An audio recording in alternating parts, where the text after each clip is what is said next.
En cette soirée d'automne presque d'hiver, vu les températures, la place de la République à Paris est noire de monde. Surprenant alors que la France est confinée depuis presque un mois. Ce haut lieu de protestation démocratique et républicain est encore le théâtre d'un épisode de manifestation.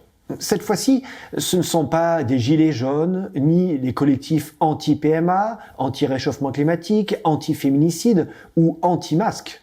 Non, le public présent ne manifeste pas. Il veut juste dormir, se nourrir, se chauffer, en bref, vivre. Ce rassemblement est constitué de migrants, ceux que l'on a oubliés pendant le confinement, ceux que l'on se passe, comme on le fait avec un ballon dans une cour d'école, d'un pays à un autre, d'une frontière à une autre, d'un camp sauvage à un autre. Depuis plusieurs semaines, ils ont été délogés de Saint-Denis. Maintenant, ils cherchent un nouvel endroit pour poser le peu qu'ils ont. Quand on dit peu, c'est en fait presque rien. Un sac de course rempli de quelques effets personnels, un sac de couchage et une tente connue pour sa rapidité de montage et de démontage de la célèbre firme française d'un magasin de sport. Ce logement, plus que précaire, a été donné gratuitement par des associations qui défendent les droits des migrants. Alors, pour montrer que ces sans-papiers, le plus souvent en transit, sont oubliés, quoi de mieux que de les aider à s'installer au cœur de la cité parisienne ? Le préfet de police n'entend pas les choses de cette manière et demande rapidement à la police d'intervenir. Ces forces de l'ordre sont encore sollicitées. En plus de leur mission Vigipirate, relevée à son niveau maximum depuis les derniers attentats de Paris et de Nice, en plus de leur mission de faire appliquer le couvre-feu, le confinement, en plus de leur mission régalienne de sécurité, d'aide à la personne, de protection, les forces de l'ordre doivent encore agir. Mais ce lundi soir, les choses dégénèrent rapidement. Ce ne sont pas les compagnies républicaines de sécurité qui sont mobilisées, mais le personnel qui reste disponible. Ce sont des fonctionnaires de police ou des gendarmes qui ne savent pas comment gérer l'effervescence de ce type de manifestation. Alors comment gérer des migrants qui ne demandent qu'à être logés, des collectifs qui réclament à juste titre des abris d'urgence et des politiques qui viennent sûrement faire monter leur cote de popularité plus qu'ils ne s'engagent dans la cause. Rajoutez à cela des journalistes frustrés de n'avoir à se mettre sous la dent que des sujets sur le confinement et gérer leurs derniers instants de liberté dans la prise d'image sur le vif des forces de l'ordre.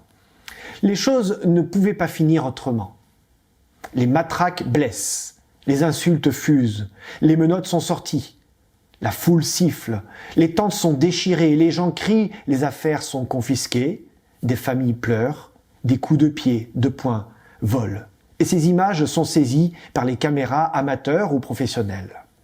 Plus tard dans la nuit, le ministre de l'Intérieur, voyant les images qui tournent en boucle sur les chaînes d'information, se dit choqué et demande des explications et un rapport circonstancié au préfet de police. Yann Brossat, adjoint au maire de la ville de Paris en charge de l'accueil des réfugiés, déclare « L'État donne un spectacle lamentable en apportant une réponse policière à une situation sociale. » Corinne Thor, responsable de l'ONG Médecins sans frontières, rajoute « La seule réponse des autorités, c'est la force. Et la force, en période de crise sanitaire, ce n'est pas acceptable. » Oui, Madame Thor, vous avez raison, mais il faut aller plus loin. La force, même en temps normal, n'est pas une réponse adaptée face à des personnes en situation de grande précarité sociale, alimentaire ou médicale. Bien évidemment, la force est parfois nécessaire quand elle est proportionnée et pour préserver la vie à tout prix. Mais en ces temps troublés, la force exprimée devrait être notre compassion, notre soif de justice, la recherche d'un cœur honnête et désintéressé. Tout ceci, nous le retrouvons dans le célèbre discours de Jésus, le Sermon sur la montagne, aussi appelé les Béatitudes dans l'évangile de Matthieu au chapitre 5. Non, il ne s'agit pas d'un discours naïf, béat, mais d'une parole de paix.